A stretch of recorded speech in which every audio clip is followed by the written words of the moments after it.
Bem, boa tarde a todas e todos. Eu sou o Bruno Gomes, eu sou o moderador desta mesa.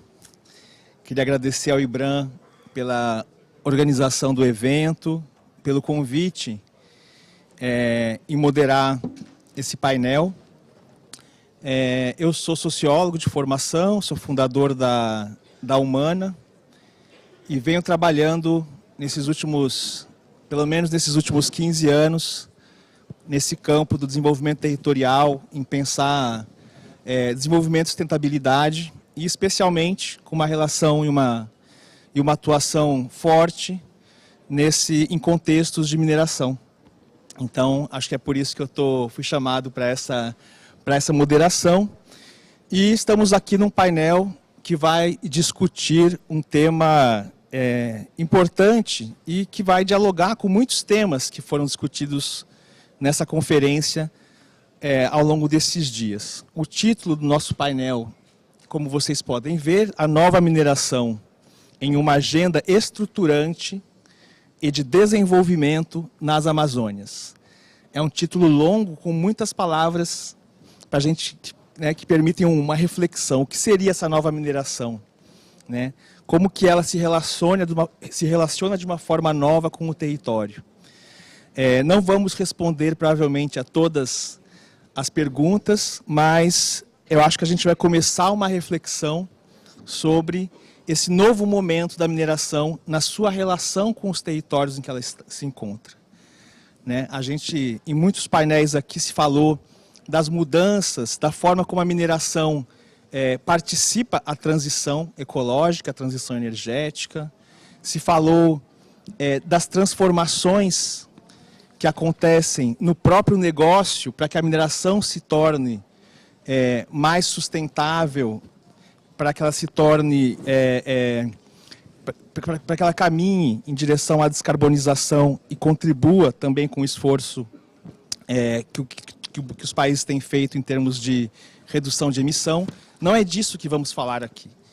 Aqui a gente vai tratar muito mais, de novo, dessa relação, desse novo momento e das novas exigências que se apresentam para o setor, numa relação com o território que permita a convivência do setor, de um setor que a gente não poderia qualificar de uma nova economia. É uma economia, é uma atividade antiga, é uma atividade tradicional, constituinte da nossa história. Como que essa economia, esse setor com as suas características, se relaciona, convive com do que a gente vem chamando de novas economias. Esses novos arranjos, a sociobioeconomia, todo o potencial que a Amazônia apresenta para essas novas economias e que são cruciais, fundamentais para o nosso futuro. Como que esse setor vai se relacionar e vai impulsionar, fortalecer os seus vizinhos, comunidades, municípios, territórios, que são os agentes dessas novas economias. Então, acho que esse é um pouco, para dar um pouco do caldo dessa discussão aqui hoje. Nós temos um painel de diversas pessoas, de empresas, de instituições. A gente vai ter uma dinâmica de algumas falas iniciais, um diálogo aqui entre os painelistas e depois alguns recados para quem está nos ouvindo. Nós temos o QR Code para fazer perguntas, então eu vou estar aqui recebendo as perguntas. Vocês fiquem à vontade para a gente, no terceiro bloco, fazer as perguntas do público. E também peço, em nome da organização do evento, que no momento em que a gente encerrar, os aplausos sejam feitos de forma silenciosa, para não atrapalhar os painéis vizinhos que podem estar em outro momento da sua apresentação. Muito bem. Para começar essa discussão, eu queria chamar o Caio Magri. Caio, você é diretor-presidente do Instituto Ethos. O Ethos tem feito um trabalho aí junto às empresas de diversos setores e tem uma relação forte aí também com o setor da mineração. Como é que você pode começar essa discussão aqui com a gente sobre esse novo momento e o que seria essa nova mineração na sua relação aos territórios e ao desenvolvimento? Obrigado, Bruno. Bom, boa tarde a todas, a todos. Eu queria cumprimentar aqui os meus colegas de painel, o Nellington, o Anderson, a Márcia, o Guido, o Eduardo, quando ele chegar. Bem, eu não sou nem um especialista em mineração e nem um especialista em nova mineração, muito menos ainda. Acho que a gente está construindo isso de alguma forma aqui, mas eu quero trazer algumas reflexões. A primeira delas, e estamos nesse painel com as 3 maiores mineradoras da Amazônia, né? Eu vou trazer dados, se eu estiver equivocado, Guido, por favor, me corrija, porque eles são atuais, mas... Porque eu queria começar dizendo que a mineração representa de 10% a 15% do produto interno bruto da Amazônia, da região norte, mais do que da Amazônia. E no Pará, isso significa de 25% a 30%. E são dados recentes do IBGE. O que coloca para o setor de mineração na região norte, e mais ainda no Pará, uma enorme responsabilidade.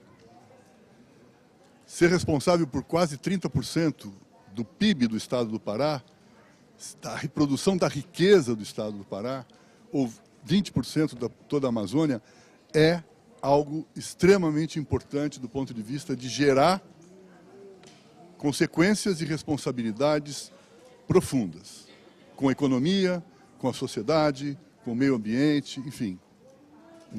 Não vou listar tudo aqui. Portanto, eu estou entendendo, eu quero aqui fazer algumas características que eu entendo que seja uma nova mineração, uma nova visão de minerar, de como minerar. Primeiro, que ela vai utilizar, certamente, esse slide a gente vai usar daqui a pouco, não era para colocar agora, mas tudo bem, deixa ele aí.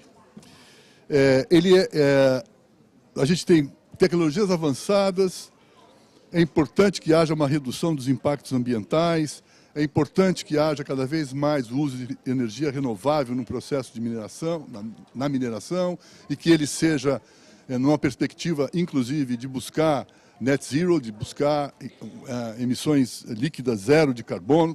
Cada um está com uma agenda aqui de data, mas isso é importante.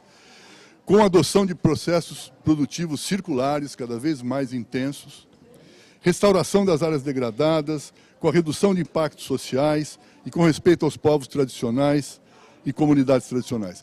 Claro, isso já existe, isso não é um novo que vai ser feito, mas o que está colocado aqui é a intensificação desses processos e dessas medidas. Enfim, eu entendo que uma nova mineração, é aquela que se torna mais sustentável, com menos impactos ambientais e mais eficiente. E tem, portanto, uma enorme oportunidade para contribuir com uma agenda estruturante para as Amazônias. Ou seja, a resposta aqui existe concretamente, eu vou explorar um pouco.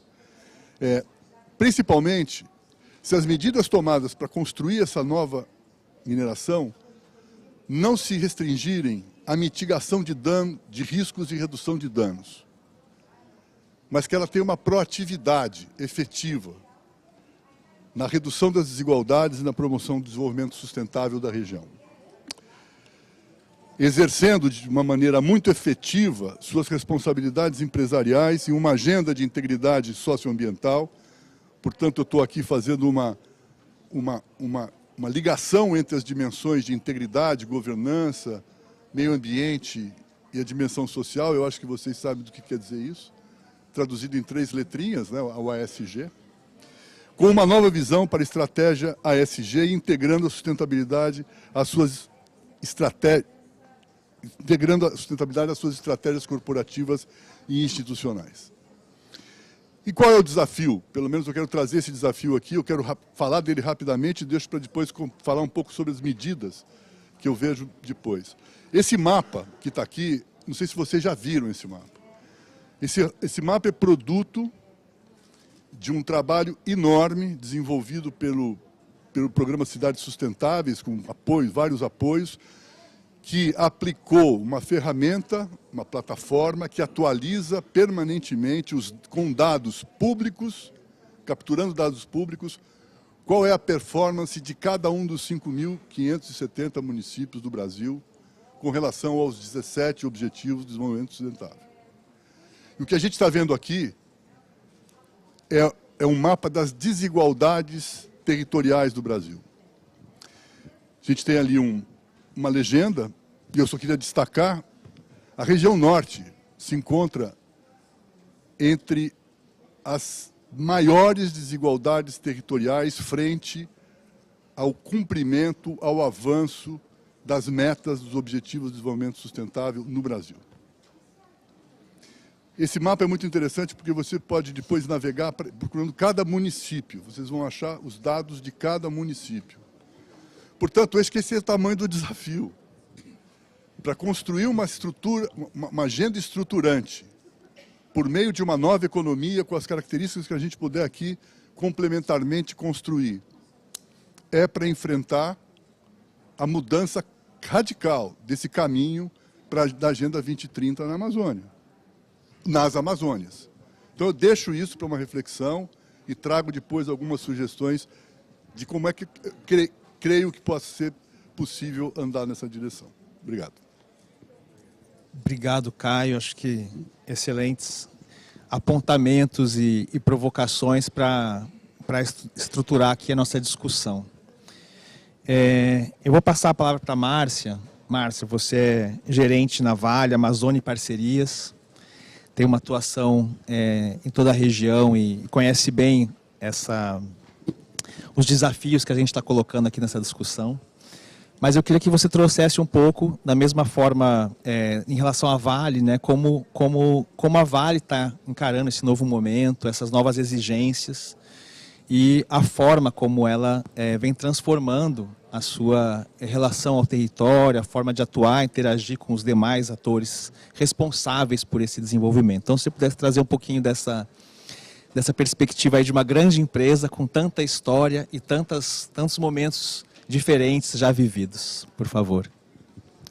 Bem, boa tarde a todos, todas, todes, boa tarde, colegas aqui de painel. É um prazer estar aqui, né, falando um pouco do trabalho, do que a gente tem feito, né, ao longo desses anos. Eu acho que o primeiro ponto que eu queria trazer é que a mineração ela tem uma locação territorial, né? Em geral, as empresas de mineração não podem escolher a seu bel prazer onde elas estarão, porque dependem de onde o minério está. E não só tem uma locação territorial, como tem uma locação de longo prazo. Então, são empresas que permanecem naquele mesmo território por muitos e muitos anos. Só que um dia elas saem, né? Então, eu falo isso para começar trazendo um pouco essa questão de que não dá só... A sociedade hoje já não exige que essas empresas que têm essa vocação territorial, que estão no longo prazo permanecendo naquele mesmo território, elas têm que ir além dos seus impactos diretos. Elas têm que olhar para esse território, têm que olhar para as agendas que impactam esses territórios e têm que olhar para as temáticas estruturantes que são impactadas por esse território. E eu acho que é nessa visão que a gente, na Vale, tem tentado trabalhar. A Vale está há 40 anos, ali na região de Carajás, há muito tempo e ainda vai permanecer muito tempo nesse território. E o que a gente tentou construir ao longo dessa trajetória é uma mineração que, de fato, respeitasse não só a floresta, como aqueles povos que vivem no entorno dessa região. A gente é cercado de algumas terras indígenas, né?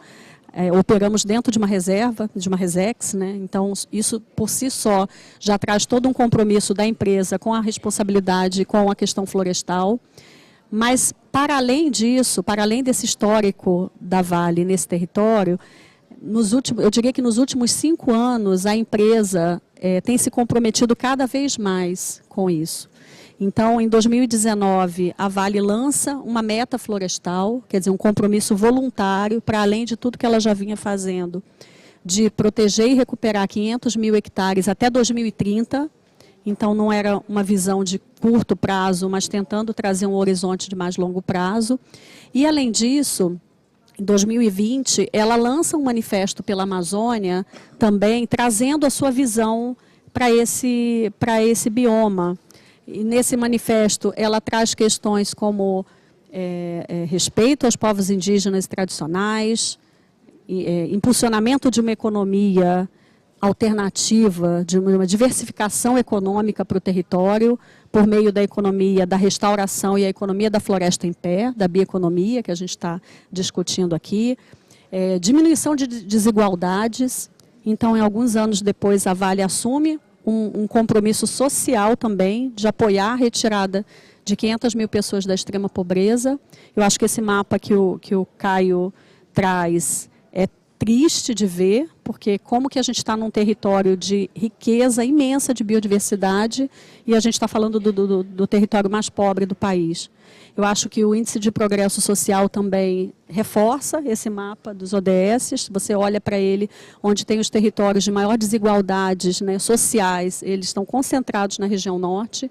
Então, as empresas que operam aqui não podem estar alheias a isso, não podem simplesmente ignorar essa questão. Então, eu começo essa fala e a gente pode continuar essa conversa, mas nessa perspectiva de ampliar a visão, né? Principalmente, eu acho que as grandes empresas que têm um potencial econômico, um potencial de advocacy, de articulação maior do que as pequenas e médias empresas, a gente tem que ter um compromisso e uma responsabilidade muito mais intensa com esse território, pela capacidade que a gente tem de impulsionar algumas agendas positivas para a região. Obrigado, Márcia. Acho que é por aí mesmo. A gente está tateando aqui esse campo, cada um trazendo as suas visões e um pouco do que as suas instituições e empresas vêm se posicionando, se colocando. Numa segunda rodada, a gente vai ter a oportunidade também de falar um pouco dos desafios e das coisas concretas, das formas como a gente pode operar para realmente a transformação e a mudança acontecer lá na ponta. Eu vou passar agora a palavra para o Anderson Martins. Anderson, você, como diretor industrial da Hidromineração Paragominas, para você nos contar um pouco, da mesma forma, né, como a Márcia Soares trouxe aí sobre a Vale, um pouco do como a Hidro vem lidando com esse novo momento, se posicionando em relação a essa grande demanda que a gente viu ilustrada aí, pelo desenvolvimento e por um desenvolvimento que envolva uma matriz econômica mais sustentável, mais compatível com a floresta de pé, com a natureza. Por favor, Anderson. Muito obrigado, muito boa tarde.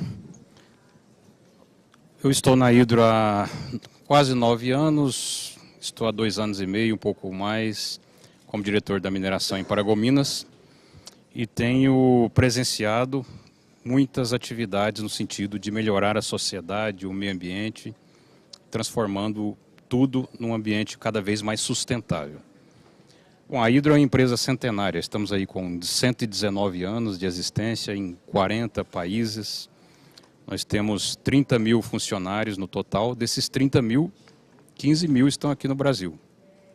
E aqui na nossa região, quase 10 mil desses 30 mil. O que eu falo de região? Paragominas, Tomiaçu, Barcarena, alguns funcionários em Belém. Então todo esse complexo compõe aí quase 10 mil pessoas trabalhando entre mineração e refinaria. A Hidro tem trabalhado fortemente na mudança de vários conceitos. O Caio falou, muita coisa já existe e algumas coisas não são novas. Mas se tem algo que realmente é novo e vem ficando cada vez mais forte, é a mentalidade das lideranças que tocam essas empresas. O mindset está mudando para olhar para um cuidado cada vez mais especial com o meio ambiente e pessoas. E não só simplesmente produzir sob qualquer consequência, mas sim produzir, mantendo estabilidade e trazendo retorno para a comunidade e para a sociedade, aquela que é impactada direta ou indiretamente pelas nossas operações. Então a Hidro tem trabalhado fortemente na indústria verde, as metas de reflorestamento, superando até em 30% e 40% as nossas metas, além daquelas que a gente já tem, né? Trabalhando fortemente em energias renováveis, como geração de energia elétrica e solar, energia eólica, né? Nós temos um projeto muito grande em andamento que deve se concluir daqui a pouco. Do final desse ano para o início do ano que vem, estaremos com a geração de mais de 360 megawatts somente através de energia solar e energia eólica. O que significa isso? Daqui a pouco nós teremos toda a cadeia desde o beneficiamento da mineração até a saída do alumínio e da alumina com 100% de energia renovável. Não, eu não vou precisar do slide. Obrigado. E além disso, estamos fortemente impactando na sociedade, trabalhando fortemente em desenvolvimento, educação, capacitação na sociedade que atravessa ou que está em torno das nossas operações. Por exemplo, nós já temos na nossa operação, respeitando as individualidades das comunidades, pessoas de comunidades quilombolas que fazem parte do nosso quadro de funcionários, dedicando-se, entregando, se engajando e dando resultados, né? Na mineração, temos várias atividades, como a eletrificação de equipamentos, né? E na refinaria, o uso de combustíveis que não são fósseis ou que diminuem a pegada de CO2, como gás natural. E tem outros projetos, vou falar na minha próxima fala, detalhando um pouco mais, que impactam positivamente na cadeia produtiva do açaí, por exemplo, o uso do caroço do açaí para substituição do carvão, gás natural e caldeiras elétricas, sem contar os veículos elétricos que estamos introduzindo na mineração, ou seja, reduzindo drasticamente a pegada de CO2 na região onde a gente opera e contribuindo drasticamente para a pegada de CO2 na hidro global. Na próxima fala eu vou detalhar um pouco mais. Perfeito, Anderson, obrigado.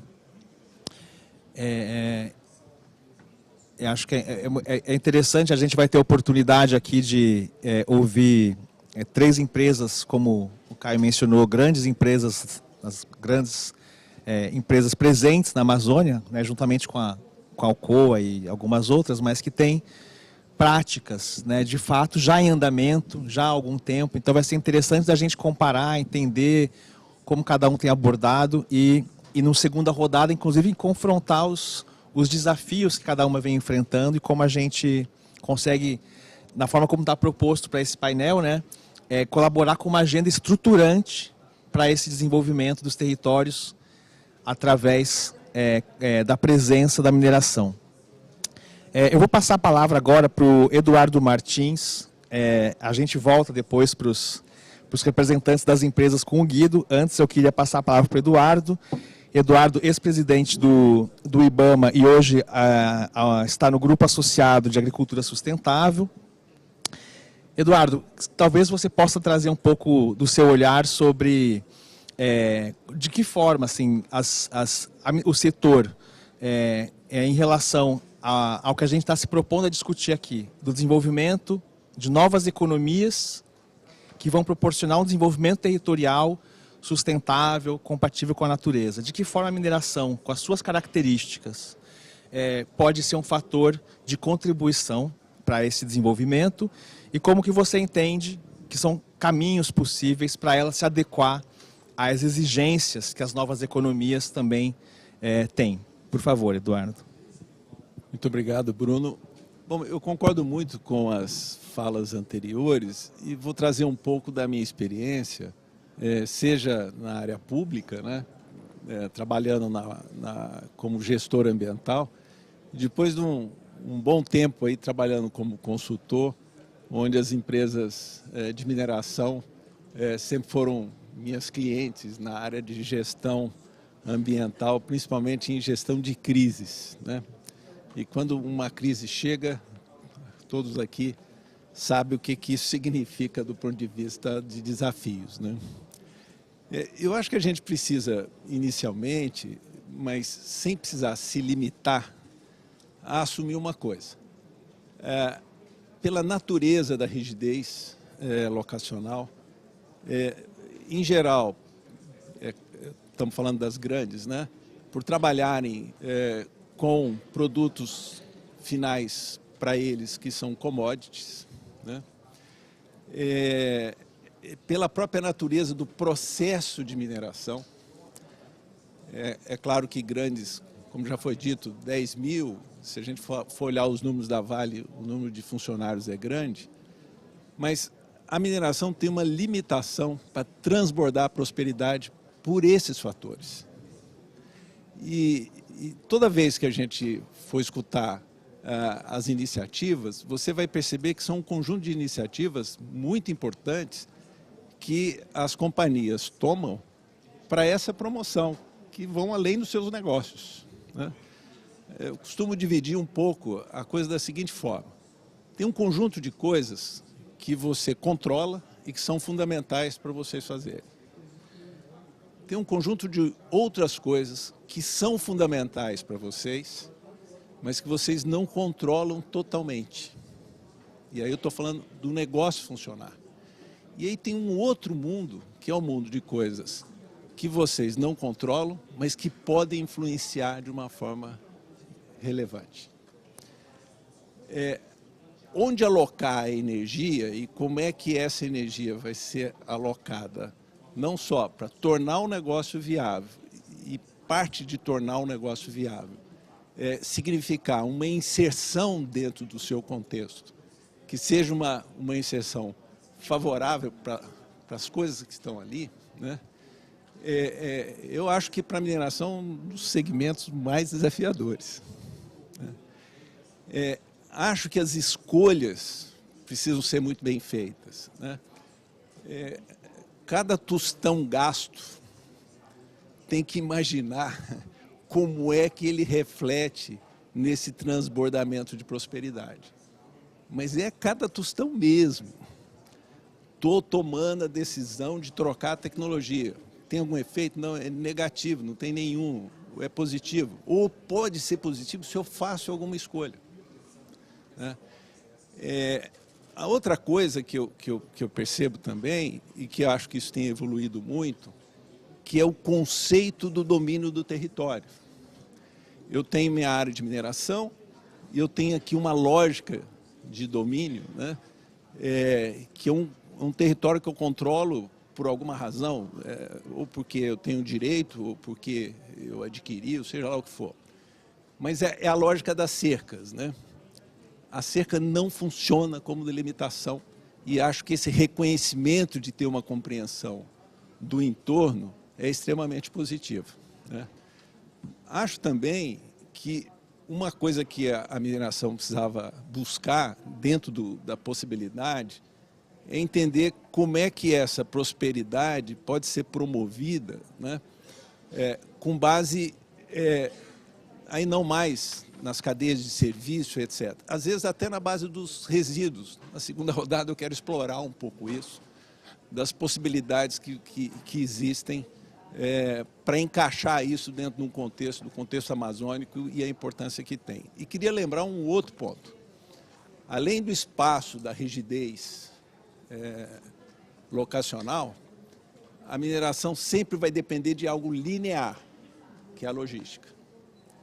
E aí o desafio é pior. É pior porque você está lidando com uma linha. Você não encontra as referências fáceis que são mais estáveis. Elas se diluem, elas mudam a cada lógica, né?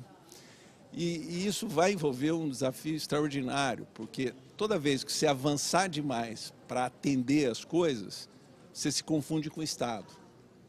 Toda vez que você avança demais para lidar com as coisas, você entra na possibilidade do paternalismo, que depois que você entra, você não sai mais nunca.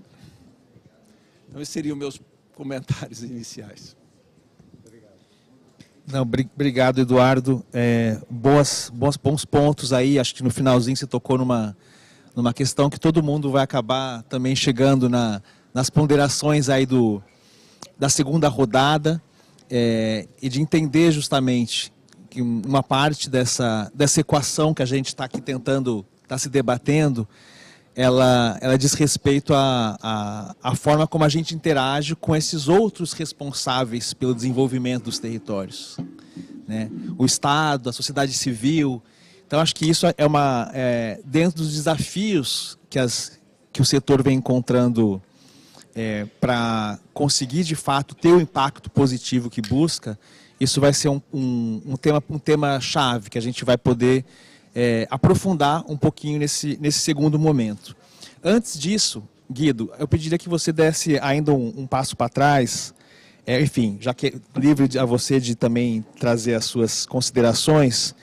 Guido Germani, você é diretor-presidente da MRN, Mineração Rio do Norte, uma uma operação ali em pleno coração da Amazônia, né, numa região bastante preservada ainda, e que eu conheço coincidentemente bem, já estive lá muitas vezes. Como é que a mineração Rio do Norte, também numa história longa, e que viveu muitas épocas em que a mineração era outra coisa, a empresa era outra coisa, aquela região e as pressões que aquela região era submetida eram outras. Ao longo desse tempo, evidentemente você, como um quadro mais recente, um executivo recente da empresa, como que hoje, à luz desse novo momento, das obrigações, mas eu acho que mais do que obrigações, daquilo que o Estado do mundo exige do setor, tanto na questão climática, mas também na questão da biodiversidade, e de novo, associando tudo isso à questão do desenvolvimento e do impulsionamento de novas economias compatíveis com o clima e compatíveis com a conservação da biodiversidade, como que a MRN tem se colocado e interagido com aquele entorno dela tão rico e frondoso e incrível ali, tanto naturalmente falando do ponto de vista de meio ambiente, mas também do ponto de vista de comunidades e de uma sociedade ali pujante de comunidades quilombolas, indígenas um pouco mais distante, um município de 60, 70 mil habitantes no qual ela está inserida.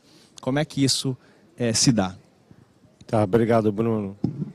Boa tarde, pessoal. Agradeço o convite para participar do painel. Agradeço a organização do evento. E pegando o que você falou e que os meus colegas aqui também falaram, eu vou tentar resumir nesses 5 minutos essas ideias iniciais, né? A MRN está situada no oeste do Pará. Depois eu vou até dar uma olhada naquele mapa, porque me parece que bem ali na fronteira com a Amazônia é onde eu estou. Tá uma manchinha ali, laranja, é uma ilha, mas ainda é um lugar muito pobre. Eu vou dar uma conferida ali. Então a gente está lá há 43 anos, inserido também numa FLONA, Floresta Nacional, onde a gente atua. Do outro lado do rio tem uma Rebio. Diversas comunidades, quilombolas, ribeirinhos e indígenas também. E a gente, pensando em essa questão de transbordar a prosperidade e a visão da nova mineração, a mineração realmente evoluiu muito nos últimos anos. Hoje a sociedade cobra e a gente reconhece a necessidade de ter uma atuação muito além da legislação. Então a gente, obviamente, que não tem como fazer mineração sem gerar impacto ambiental. A gente tem a obrigação e a gente faz isso muito bem, essa recuperação ambiental e com biodiversidade. Inclusive, a gente isso é uma coisa que começou como um programa voluntário e depois virou uma obrigação. O IBAMA gostou tanto porque a gente amarra as epífitas lá nas árvores depois de um certo tamanho. Então, a gente devolve essa biodiversidade. E você falou dessa questão das obrigações do Estado, né? Pela pobreza da região e pela extensão da região, se você for olhar Oriximiná, por exemplo, eu acho que é a 5º ou 6º maior município em área do mundo. Então o Estado não tem condição de cuidar de toda aquela população que está ali espalhada. Então a gente acaba tendo que suprir necessidades básicas que seriam inerentes ao Estado, como educação, saúde. E nós tentamos promover também essas novas economias e pensando que um dia a mineração vai acabar. E depois, no outro quadro, eu quero falar um pouco mais sobre as minhas ideias de como que a gente pode produzir uma perenidade, uma economia sustentável ali. Mas a gente promove programas de geração de renda, SAFs, e no próprio reflorestamento que eu faço, que a empresa faz, a gente procura intensificar de espécies que possam gerar uma agrofloresta, uma floresta mais rica depois, porque hoje eu tenho um projeto, minha mina termina agora, em 2028, eu tenho um projeto para esticar isso até 2042, depois ainda pode ir mais uns 15, 20 anos, mas uma hora vai acabar. Então, eu quero depois falar com mais calma disso, mas os recursos que eu gero de impostos e aqueles recursos que eu transfiro, por exemplo, eu pago royalty de forma voluntária para as comunidades e tem outros programas que a gente já faz hoje e vão ser intensificados com esse licenciamento que eu estou fazendo para essa expansão dentro do arcabouço da 8169, tem toda a negociação com os quilombolas. Então, mas assim, eu vejo que a vocação ali, tendo essa floresta rica, é uma coisa ligada à agrofloresta, manejo florestal, e seja de espécies não madeireiras. Madeireira é uma coisa que demora mais, até o cara poder cortar vai ser uns 60 anos, 50 anos. Mas até fitoterápicos, essa bioeconomia toda. E é impressionante como que nesse ambiente aqui, hoje eu já conheci 2 pessoas que me deram luzes do que eu posso fazer. Eu conheci o Valmir ali, Ortega, da Belterra, e ele tem um projeto que para mim é um sonho, se eu conseguir replicar um projeto daquele ali na região. Um projeto, é uma agrofloresta, mas muito, muito focada no cacau. Conheci o Marcos também, de um instituto que tem fomenta umas startups de economia verde em Santarém. Então casa muito com o que eu pretendo fazer, né? Porque uma das coisas que a gente faz muito lá é investir na educação. Então assim, eu tenho uma boa escola na região, a gente tem um bom hospital, mas assim, a gente convida os filhos, as crianças lá, os adolescentes, os quilombolas, para estudarem na nossa escola. A gente tem programas aí é tempo integral, eles ficam lá e depois também se passam no vestibular, a gente tem programas de bolsa de estudos e eles vão para Santarém, ou para Belém, ou para Manaus. Muitos voltam e trabalham na empresa também. E também cursos profissionalizantes.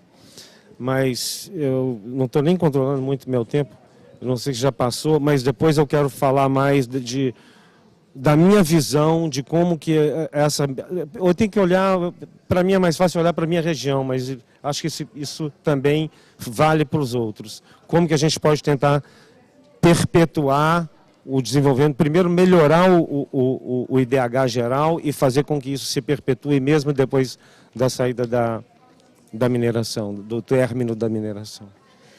Não, perfeito, Guido, obrigado. Não, com certeza, eu acho que cada um trazendo uma visão já da sua experiência, da sua realidade, é com essas peças que a gente vai contribuindo para uma visão talvez mais ampla do que seria uma agenda para essa nova mineração, do ponto de vista mais geral e dos diversos contextos que a gente tem na Amazônia. Inclusive no título do painel, as Amazônias. Porque se a gente fala de Carajás, que a gente fala lá de Oriximiná, são situações por mais que as duas estejam em flonas, inclusive tem algumas semelhanças nesse sentido, mas também muitas diferenças em todo o entorno daquelas duas florestas, que são totalmente diferentes, né? Então, mas acho que com essas peças a gente vai justamente montando esse quebra-cabeça e, quem sabe, conseguir resolver alguns elementos dessa equação. Para finalizar essa primeira rodada, e aí a gente está ansioso para ouvir, inclusive, as várias contribuições que foram anunciadas para a segunda já aqui, mas para finalizar essa primeira, também lembrando que o pessoal do público pode usar o QR Code para nos enviar perguntas. A gente tem uma segunda rodada e um terceiro bloco com perguntas do público. Então, quem quiser, já está aberto aqui e eu vou recebendo e encaminhando para os nossos painelistas.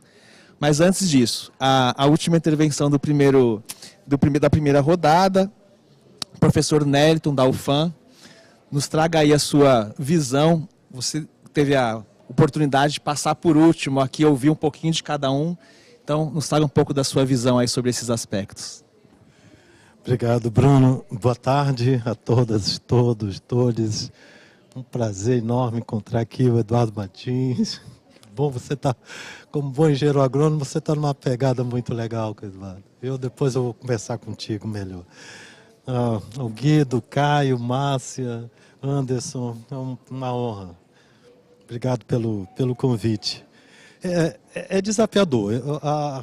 Eu fiquei aqui pontuando alguns itens que eu considero assim fundamentais quando se pensa numa mineração que se busca, né, que se tenta projetar como nova, e os relatos aqui demonstram exatamente isso, essa perspectiva renovadora, e ver até que ponto esse pingo no grande oceano verde da Amazônia possa reverberar e fazer aquele transbordo que o Eduardo, de forma muito criativa, colocou, que é o transbordo da prosperidade. Porque imputar essa responsabilidade, ou querer imputar essa responsabilidade em cima das mineradoras, é o mesmo caso lá do Amazonas. O Amazonas não tem os 30% que o Caio traz da mineração, mas nós temos o polo industrial de Manaus, que do ponto de vista do quanto isso contribui para melhorar os nossos indicadores sociais e econômicos, também é muito pequeno, Bruno. É muito pequeno. Eu acho que o desafio é muito grande para que nós possamos alterar aquele mapa que o Caio apresenta. É necessário que a gente altere aquilo ali. Não é fácil. Não, é uma tarefa que precisa ser construída num conjunto de construções de alianças, de pactos, construções de convergências, de consensos, para que nós possamos ter uma agenda de fato que possa ter um impacto em escala.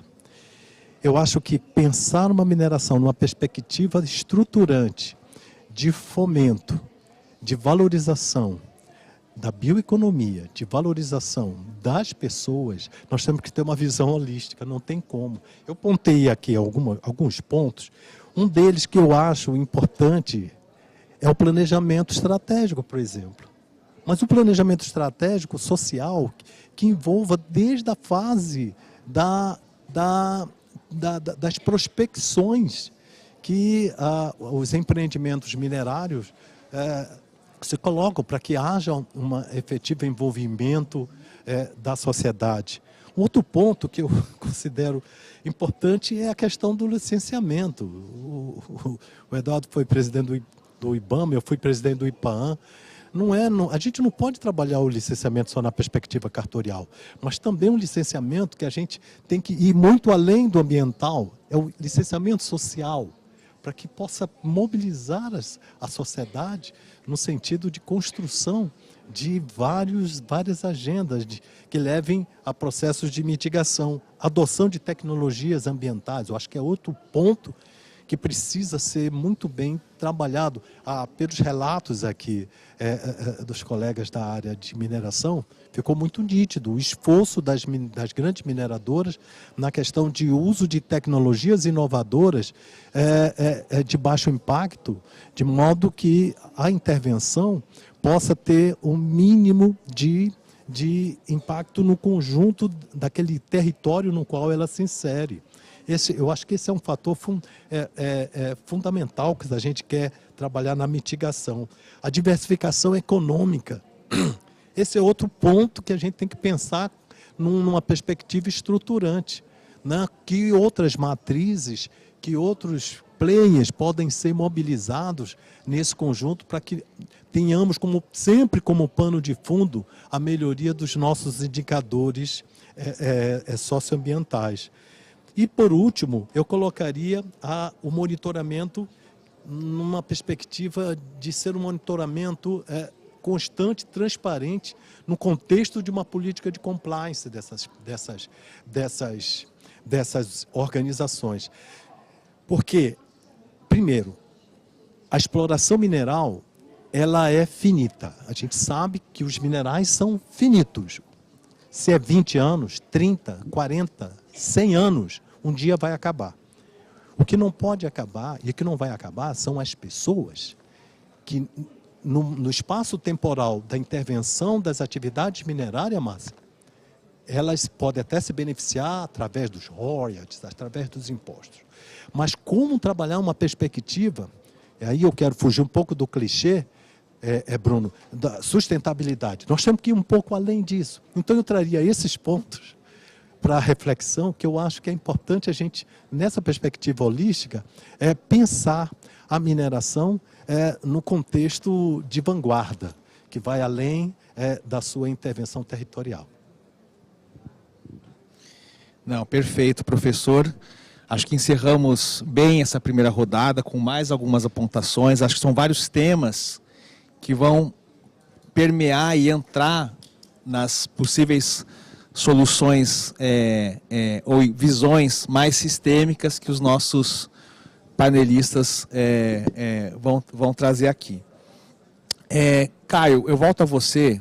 Você nos mencionou na sua primeira fala que também traria alguns caminhos possíveis, soluções, né, formas que você entende que seriam uma contribuição para essa nova agenda de uma nova mineração. Acho que os colegas aqui do painel pontuaram muitas temáticas e muitos desafios também, de como, né, mas principalmente o que me chamou a atenção é como todo mundo entende, a gente tem uma visão comum aqui de que é preciso ultrapassar as ações pontuais, os pequenos projetos, as contribuições em cadeias e segmentos específicos e olhar para o território como algo sistêmico, como algo naquele espaço, mas também num tempo longo. O tempo da mineração não é curto, ele também é longo. Ele permite fazer muitas coisas, mas ele tem o seu fim. Então, acho que essa visão, o entendimento do problema, acho que a gente chegou num lugar bem interessante. Agora vamos enfrentar. E aí talvez, já aproveitando, depois eu não me estendo muito mais, para as empresas, são empresas, 3 empresas que já têm uma longa história e que já fazem muitas coisas, né? Acho que são as empresas que estão nesse movimento de vanguarda. Ainda assim, como que vocês avaliam, do ponto de vista de desafios, para chegar nessa atuação mais sistêmicas, mais transformadora do ponto de vista do território como um todo e não só daquelas pequenas contribuições que a empresa pode fazer? Onde que está o pulo que não foi dado para que de repente isso seja uma transformação territorial e não só uma mudança na relação de uma empresa com uma comunidade? Mas, Caio, queríamos ouvi-lo sobre as suas considerações a esse respeito. Bom, Bruno, pouco tempo que a gente tem ainda, mas a primeira questão que me parece importante, se a gente for lembrar aquele mapa era para deixar uma pergunta, bom, a partir desse mapa, qual é a agenda estruturante que a gente construiria? E essa pergunta não dá para responder aqui, não dá para ser respondido só pelas empresas, não dá para ser respondido somente pela sociedade e também não dá para ser respondida somente pelo Estado. Eu acho que ela exige, de fato, um processo de uma ação coletiva. Um processo coletivo de diálogo. Se eu pudesse dizer o que é necessário nesse momento, e esse momento é um momento tanto de situações mais críticas, como também na perspectiva de uma agenda proativa em torno da agenda estruturante 2030, é diálogo, diálogo, diálogo. Acho que o Guido, Anderson e a Márcia falaram que estão promovendo esse processo, estão promovendo esse caminho. Então, eu acho que tem que ser reforçado, né? E o risco de substituir o Estado, que é um risco real, tem que ser substituído pela proatividade de ajudar a melhorar a gestão pública. Isso é possível de fazer. Isso é possível de fazer. É claro que é mais fácil, muitas vezes, ser o balcão das demandas. Mas, porque melhorar a gestão pública significa estabelecer diálogo com toda a sociedade. Estabelecer mecanismos de controle social sobre as políticas públicas e, de alguma forma, sobre as atividades da sua empresa também, né? Então, eu acho que, primeiro, é construir um espaço de diálogo permanente, institucionalizado. Segundo, trazer os diagnósticos, as avaliações, os dados para uma análise coletiva. As comunidades quilombolas fazem a mesma leitura dos dados que a empresa? Fazem a mesma leitura dos dados que a gestão pública? Não. Vão colocar outras expectativas, elas têm que ser contempladas, né? É engraçado, as empresas que usam a estratégia ASG é muito mais, tem sido, né, muito mais calcada na mitigação e na redução de riscos dos investimentos. Portanto, é um olhar para responder uma determinada parte interessada e pouco diálogo com as partes impactadas, dos trabalhadores, trabalhadoras até as comunidades, sobre o que elas esperam dessa estratégia ESG da empresa. O que é? O que é, afinal, né? Talvez vai ser muito diferente de simplesmente mitigar. E a outra, que me parece questão importantíssima, é que se existe um ente, me parece, né? Eu queria só confirmar que se existe um ente presente num território na Amazônia, nas Amazônias, que é capaz de provocar um diálogo federativo, são vocês. Diálogo federativo no sentido de cobrar as responsabilidades dos 3 entes federativos, da gestão pública municipal, da gestão pública estadual e da gestão pública federal. A Agência Nacional de Regulação está num lugar, o Estado está no outro com relação a licenciamentos, etc. E o município é o território, né? De alguma forma é o território. E o território, como o Guido disse, que é maior que a Bélgica, né? Então, eu colocaria muito menos o... E o conteúdo dessa agenda estruturante, eu sugiro reabilitar, se for necessário. Nós temos a COP acontecendo em 25, que tem o mesmo tempo do Acordo de Paris dos ODS. É 30. A Agenda 2030 deveria ser a agenda estruturante de conteúdo com relação às mudanças que a nova mineração pode fazer. Perfeito. Márcia, eu vou passar a palavra diretamente para você. Vou na sequência aqui. Não sei, na minha percepção, são camadas, sabe, de atuação e, sem dúvida, tem que ser sistêmica e tem que ser ampla.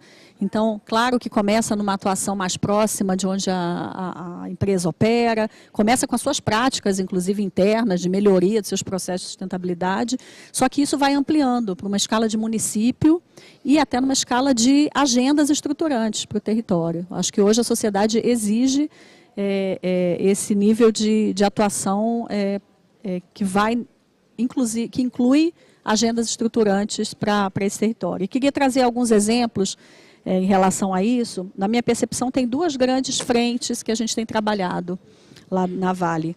Uma é na questão da promoção dessa diversificação econômica. E outra frente, muito relacionada a políticas públicas, é na conexão de tudo que a gente faz e das parcerias para impulsionar algumas políticas públicas, justamente para a gente não substituir o Estado, mas sim fortalecer algumas agendas que esse Estado já tem por si só. Nessa linha de diversificação econômica, a gente tem olhado para a bioeconomia. Eu citei a meta florestal, ela é um dos bons exemplos disso. Quando a Vale assume o compromisso de recuperar 100 mil hectares de área dentro da meta florestal, e a gente vai para campo e percebe que não existia recuperação da forma como a gente queria fazer uma recuperação produtiva, que gerasse renda com agrofloresta, que deixasse benefícios para além dos benefícios ambientais que qualquer recuperação traz. A gente percebeu que não tinha essa escala, entendeu, no país. E aí a gente precisou, de fato, diversificar esses modelos. A gente decidiu fazer por meio de negócios agroflorestais. A Belterra é um dos negócios que nasce desse movimento da meta florestal, mas temos outros 4 negócios. E, além da criação desses negócios que conseguissem pensar numa escala maior, a gente precisou articular alguns setores, por exemplo, na medida que a gente tem o cacau como economia-chave de alguns desses negócios, a gente articulou com off-takers do cacau, a gente criou cursos para fortalecer a produção de sistemas agroflorestais no cacau, a gente apoiou a criação de uma plataforma que olhasse para trabalho análogo a escravo, entendendo que esse é um dos temas. Então, a gente começou a apoiar todo um ecossistema em torno de uma economia agroflorestal, entendendo que não existia, que isso não estava pronto. E, além disso, fomos na questão também de viabilizar acesso a financiamento, a recursos financeiros, veículos de investimento para esses negócios agroflorestais. Então, acho que é uma série de complexidades, né, que a gente acaba tendo que administrar para que você consiga criar um ecossistema, de fato, que permita que essa nova economia siga em frente. Uma outra atuação nessa frente econômica tem sido a gente olhar esse ambiente de inovação e bioeconomia, de criação de startups que possam valorizar a floresta em pé, os produtos da Amazônia. E, nesse sentido, a gente tem apoiado alguns programas de aceleração de negócios. Um deles se chama Jornada Amazônia.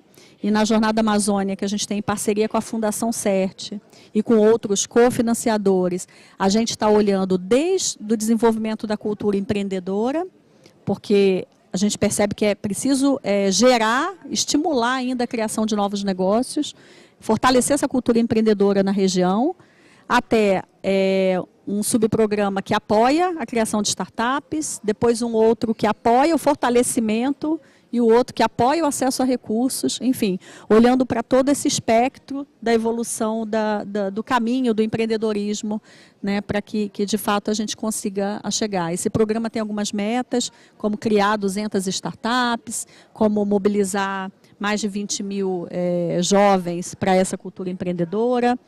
Então, a gente tem olhado para programas que nos permitam trazer essa diversificação econômica para o território.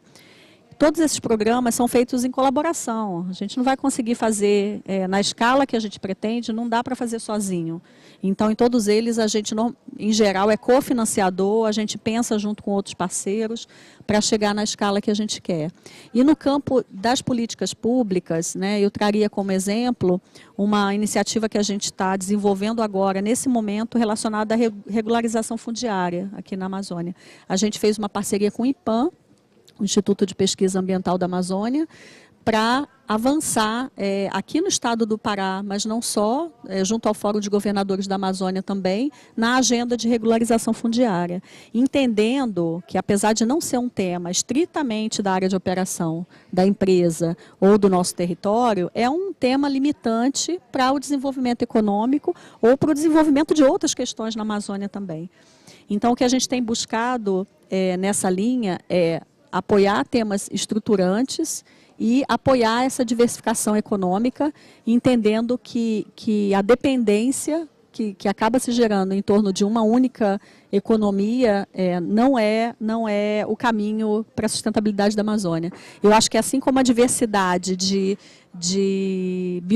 a biodiversidade que a gente tem aqui, a diversidade da população, dos povos tradicionais, a gente precisa também da diversidade na economia. Eu acho que a palavra relacionada à Amazônia é diversidade em todos os aspectos.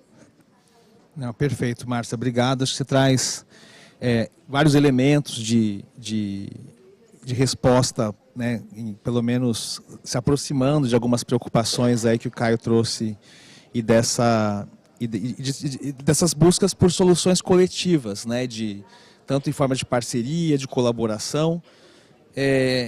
Anderson, lá na Hidro, como é que vocês têm construído, né, esses caminhos de colaboração, de soluções mais coletivas, de soluções mais sistêmicas, olhando para o território?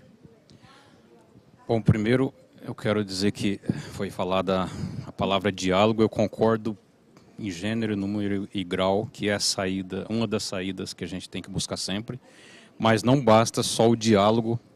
A gente fala muito do walk the talk, o discurso alinhado à prática, praticar o diálogo, a escuta ativa genuína, mas dar uma resposta, de fato, à altura que a comunidade precisa, senão a gente perde o respeito, perde o moral perante a comunidade. Então não adianta prometer o que não consegue ou ter diálogos vazios. A gente tem um time muito estruturado e forte com relação a isso, para diálogo com a comunidade.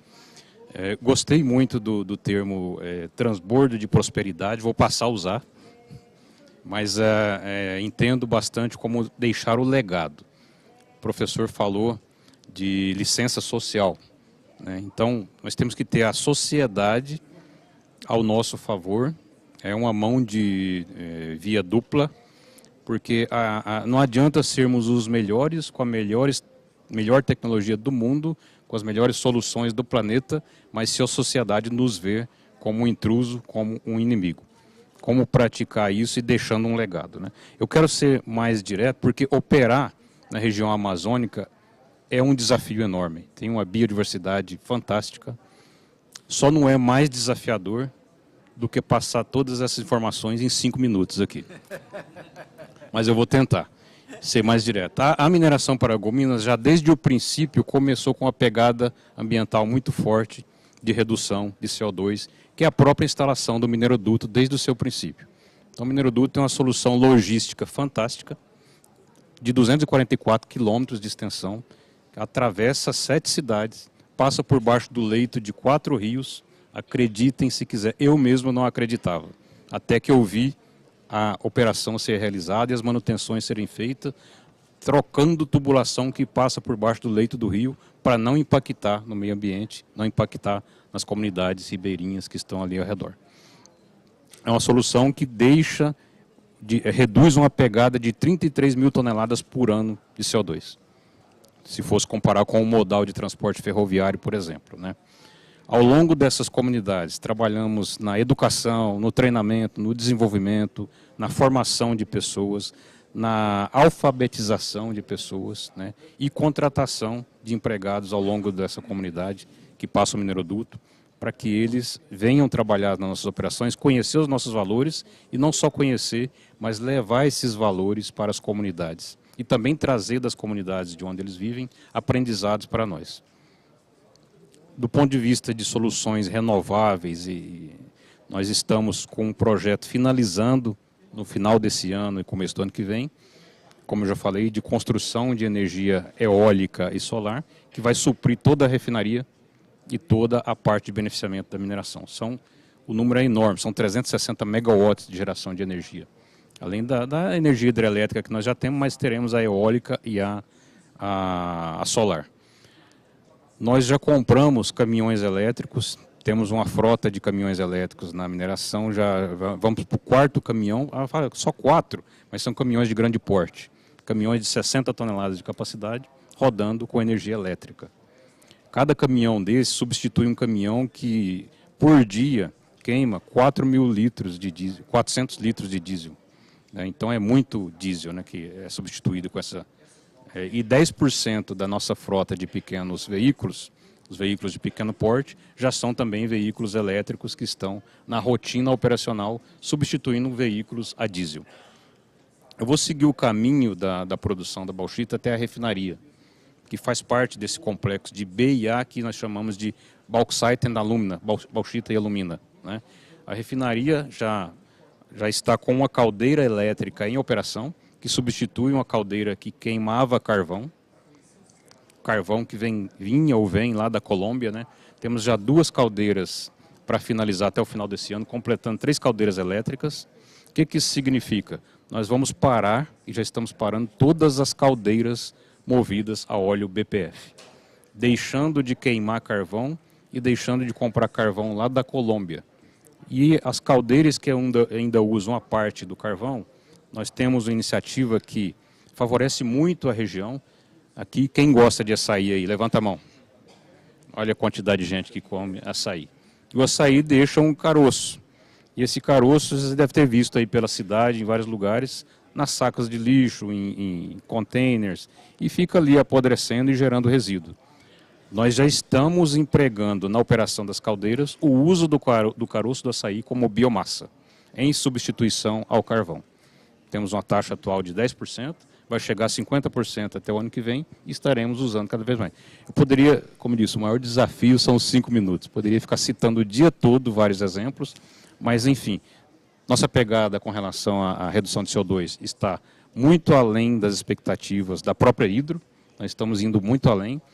Estamos transmitindo isso de forma clara para a sociedade, no sentido da sociedade também nos ver realmente como um bom vizinho e não como um intruso.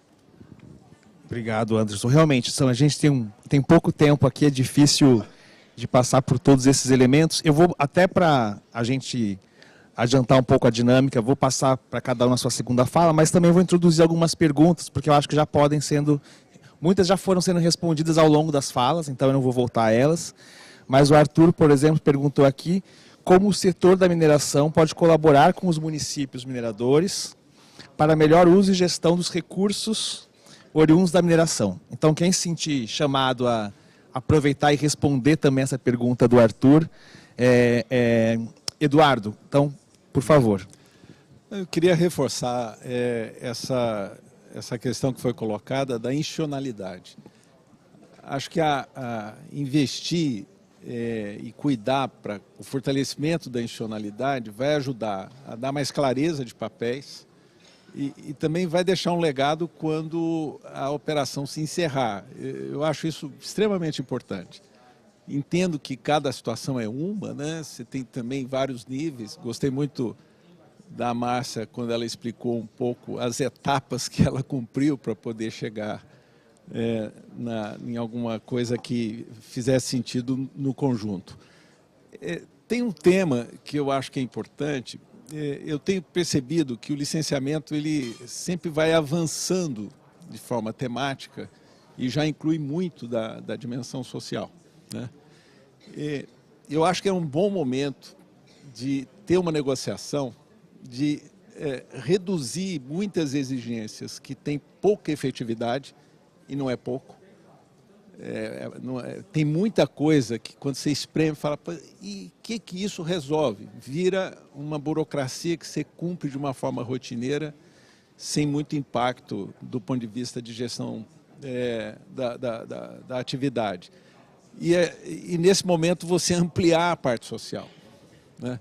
Eu acho que é um momento que tem que ser muito explorado. A outra coisa, tem a vocação mineral porque vocês estão lá, mas que outras vocações tem? E na Amazônia, a chance disso bater na dimensão da bioeconomia é enorme, né? E acho também que na hora que você começa a organizar a bioeconomia, ela pode servir para o depois, mas ela também pode servir para o durante, não só como diversificação, mas para algumas coisas que o próprio processo tem. O exemplo do açaí fica bem claro. E você vê que você está incluindo coisas no próprio processo industrial, né? Eu entendo que aí... Outro elemento que a gente tem uma experiência um pouco maior, né? E em grande parte a bioeconomia vai bater em sistemas agrícolas, sistemas produtivos, né? Eu não restringiria só esses mais sofisticados do ponto de vista de manejo, como o sistema integrado, SAFs e etc. Eu olharia também para as outras oportunidades que existem, né? Mas em termos de agricultura, vários dos resíduos, na bauxita não é tão fácil, mas no caso da Vale, né, vários dos resíduos têm aplicação agrícola. E são resíduos que podem criar um impacto extraordinário do ponto de vista de redução de dependência de insumo e melhoria do solo, principalmente porque são solos altamente intemperizados. É a contribuição que eu tinha e acho que adorei estar participando aqui. Obrigado. Obrigado, Eduardo.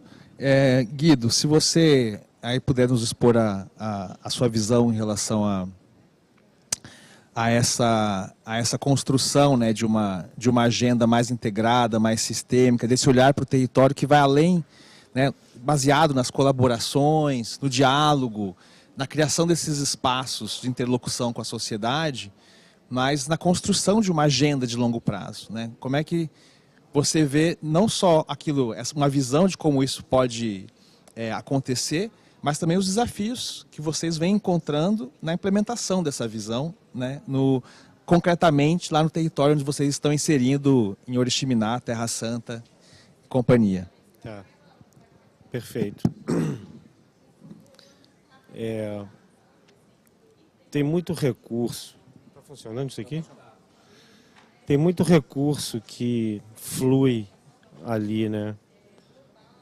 Seja de impostos, Você tem vários, CEFEM, ICMS, ISS, a própria taxa de fiscalização de recursos minerais. Tem as indenizações florestais que a gente paga para os ICMBio, os ASVs. Tem os royalties voluntários que a gente paga para as comunidades quilombolas, tem os outros programas que a gente promove. Tem aquelas transferências de programas do governo que também vão para o território. E existe também possibilidade de captar esses de Fundo Amazônia, desse tipo de coisa. E, para mim, tudo que a gente está falando aqui, a gente está pensando em como manter o território vivo e sustentável após, obviamente, que toda essa atividade distribua essa riqueza e aumente o IDH da região, ou que seja lá o indicador que a gente quiser, que seja importante, e também perpetue depois. Então, eu acho, eu tenho conversado muito com os meus consultores sobre isso, como que a gente poderia fazer. O Caio falou que a empresa deveria tentar puxar isso. Eu acho que sozinho eu não consigo, assim, e eu fico... A gente algumas vezes tenta buscar trazer os entes públicos para fazer uma mediação das coisas, mas eu acho que poderia talvez haver uma concertação entre empresa, comunidades, as 3 esferas do poder público, e planejar a aplicação desses recursos de forma que eles sejam investidos. Obviamente vai ter o custeio, aquelas coisas que precisam ser feitas nas cidades, na região, mas que elas retornem para as comunidades mais impactadas e que gerem investimentos que vão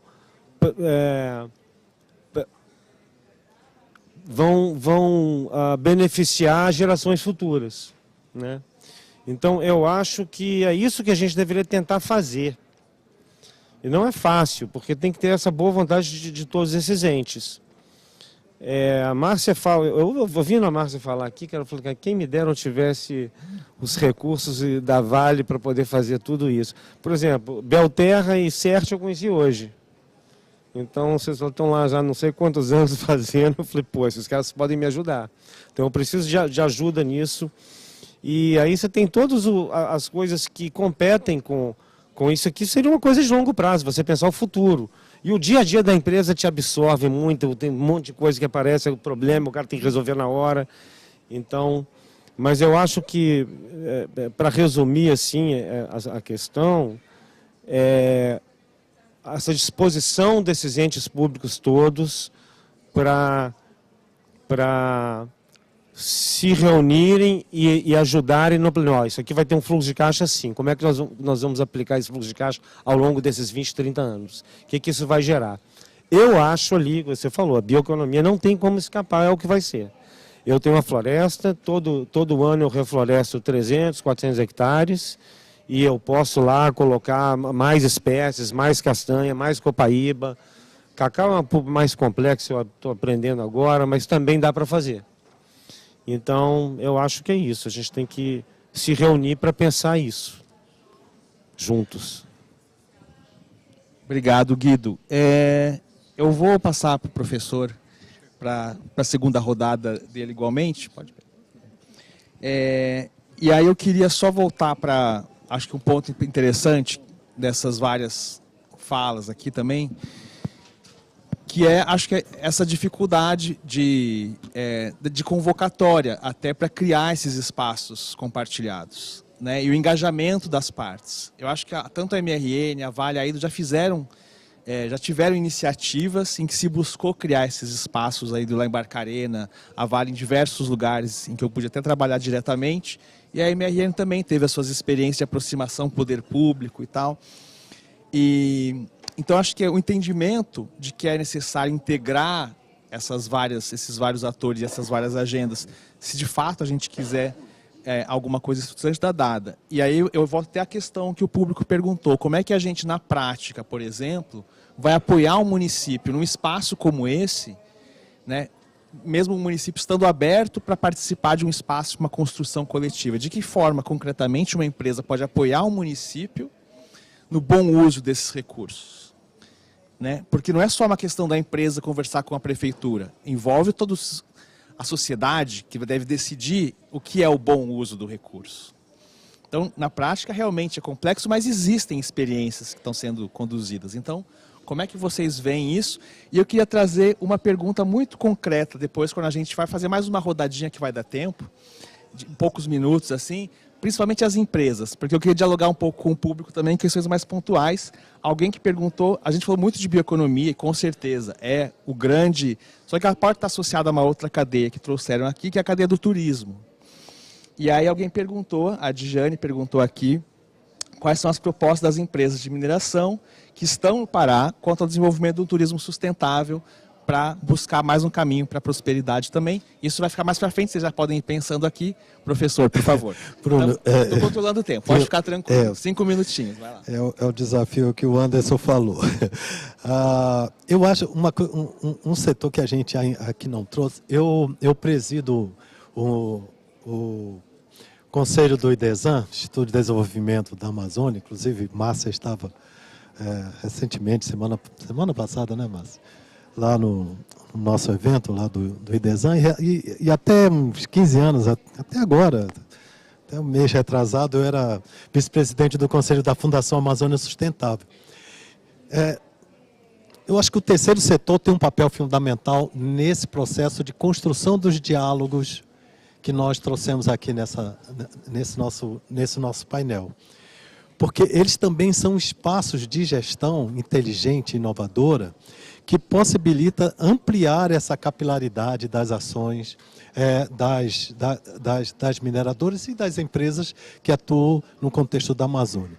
E que contribui consideravelmente para a melhoria, por exemplo, desses indicadores. Eu acho que dialogar com dois atores, o terceiro setor e as academias, sobretudo na perspectiva da questão das inovações tecnológicas, dos aperfeiçoamentos de investigação, inclusive para esse conjunto de projetos e programas, me parece estratégicos e fundamentais. Então, trazer esse segmento para o espaço, para esse ecossistema de diálogo, me parece fundamental para a gente superar esses desafios no sentido de melhorar não só os indicadores, mas de contribuir para uma agenda estruturante dessas empresas que atuam, que estão no lugar onde está o minério que um dia vai acabar, porque, eu insisto, são recursos naturais absolutamente finitos. Um dia acabam. O que não pode acabar são as pessoas que estão ali naquele território. E para que elas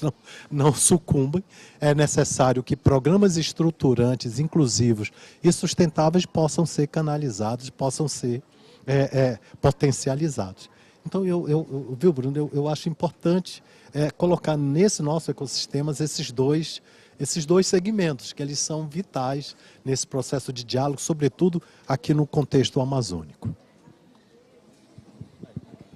Não, obrigado, professor. Então, agora a gente tem mais um tempinho. Aproveitando essas perguntas do público, eu vou já juntar dois temas, e aí talvez a gente possa passar pelas 3 empresas, e depois a gente volta para os outros 3 painelistas. Tanto a questão do turismo, que acho que foi uma pergunta muito específica, e tem uma nova pergunta aqui, que aí eu acho que também é interessante, pensando numa lógica de longo prazo, até pensando na questão de ordenamento territorial, que para a MRN, né, tem a questão da vila e do futuro, de áreas futuras, e evitar áreas de abandono, serve para as outras empresas também. A Vale aqui na Amazônia talvez não, mas em outros territórios tem áreas sendo descomissionadas e fechadas, a Hidro futuramente. Então, 2 questões muito práticas, 2 temas bem específicos, a promoção do turismo como caminho ao lado da bioeconomia e as medidas que já vêm sendo tomadas justamente para evitar futuramente áreas de abandono. Muito rapidamente, e já encerrando, aí depois a gente vai para os outros 3 e encerra. Eu queria ajudar já da primeira pergunta para a última, mas de forma prática, Quando eu cheguei na mineração lá em Paragominas há 3 anos atrás, poucos fornecedores locais eram beneficiados pela nossa mineração. A maioria das compras eram em São Paulo, Rio, Minas. Não tenho nada contra esses estados, mesmo porque eu sou de Minas Gerais, então poderia... mas assim, nós focamos em desenvolver os fornecedores locais. E desenvolver o fornecedor local significa também a gente abrir mão de burocracia. Nossa burocracia era muito pesada para o fornecedor local, ele não conseguia suprir. E quando a gente prioriza o fornecedor local, a gente o desafia a sair da zona de conforto. Hoje eu tenho fornecedores locais que buscam, inclusive, inteligência artificial e estão prestando serviço para outros estados em função da nossa cobrança por eles fornecerem localmente. E para finalizar, se tem um legado que realmente podemos deixar nesse transbordo de prosperidade, é o conhecimento, através da educação e da formação. Tenho funcionários que hoje têm filhos que são médicos, que estão aí pelo Brasil e pelo mundo, que são engenheiros que estão aí pelo Brasil e pelo mundo, construindo ponte, construindo aviões, construindo carros. Então esses legados não se restringem somente aonde a mineração está, mas o que nós podemos transferir de conhecimento e cascatear esse conhecimento para que os filhos e os netos, não só na localidade onde está a mineração, através do conhecimento, espalhem isso pelo mundo. Obrigado, Anderson, Márcia, rapidamente. Pessoal, 1 minutinho e meio, 2 cada um no máximo, tá? Não, eu queria dar uma resposta aí para a Djane, né, sobre a questão do turismo sustentável. Eu acho que para a gente, ela é uma das economias da Amazônia, pode não ser bioeconomia diretamente, mas está dentro de uma lógica de negócios sustentáveis e a bioeconomia se beneficia muito, né, do turismo sustentável. Então a gente tem apoiado todos esses programas de aceleração de negócios, de startups, eles consideram também os negócios do turismo sustentável. Então a gente tem várias experiências de negócios que estão sendo apoiados, tem a Viva Lá no Amazonas e outras que são aceleradas e que impulsionadas porque ele está completamente dentro dessa visão de diversificação econômica. E a mensagem final que eu deixo é, novamente, né, eu acho que na saída da mineração desses territórios, esse fortalecimento econômico, né, e diversidade econômica e o fortalecimento do capital social também, eu acho que é uma outra estratégia que a gente tem olhado de como é que você fortalece as estruturas de governança local, de organizações sociais que estão naquele território, porque eu acho que esse capital social somado a essa diversificação econômica é o que vai conseguir segurar esses territórios, mesmo depois com uma posterior saída desses empreendimentos. Perfeito. Guido, talvez como a Márcia falou do turismo, você possa falar um pouquinho das áreas futuras e... Não, eu vou falar, mas só para... É bem lembrado o ecoturismo, porque lá no Alto Trombetas, lá em cima, Cachoeira Porteira, já é um polo, inclusive de pesca esportiva e o pessoal chega gringo lá e tudo e usa o nosso aeroporto. Bom, aquela vila ali que foi construída na década de 70, 80, pelo plano original de fechamento, ela deveria voltar ao que é a natureza. Virar floresta. Mas eu acho que a gente deveria, obviamente, aproveitar aquilo de alguma forma, né? Então, há uns 2 anos atrás, eu encomendei um estudo para o pessoal da COP e eles planejaram lá, inclusive, um resort, aí, campo de golfe. Eu falei assim, não sei se campo de golfe vai funcionar aqui não, cara, mas vamos pensar alguma coisa. Mas tem que ser mas isso é uma coisa que para quando for fechar, porque não dá para fazer algo ali agora com o navio passando na porta, não vai funcionar um negócio de ecoturismo, né? Mas é um equipamento urbano que obviamente vai ser usado por alguém quando a gente for embora. Perfeito. Pessoal, um tour rápido, 2 minutinhos cada um. Eduardo, Caio, professor, e a gente encerra. Não, acho que é só uma frase, transbordar a prosperidade e criar a condição para que isso seja permanente. Caio, rapidamente. Se a gente continuasse mais um pouco, a gente ia construir esse lugar aí. Porque nesse espaço existem todos os atores, não nessa mesa aqui, mas nesses espaços todos estão aqui. Então, eu vou reforçar, e acho que o Eduardo trouxe também a institucionalidade dessa história. Porque o risco da mineradora, de grandes empresas, substituir o Estado, pode também ser somado ao risco de querer substituir a sociedade. Portanto, de fato, quando eu disse que eu acredito que as empresas têm um poder convocador pelas suas relações, mas não pode ser sozinha de forma nenhuma, né? Então, um dos caminhos é criar no território um espaço coletivo, institucionalizado, reconhecido, um fórum empresarial e da sociedade civil, um conselho de desenvolvimento econômico local, enfim, não sei qual o nome seria, mas um espaço permanente para, inclusive, pensar nesse processo de transição quando a mineração acabar. Então, esse espaço me parece que é um caminho inicial bastante importante. Deixa eu falar um minuto só, ele falando me lembrou. Isso aconteceu na pandemia.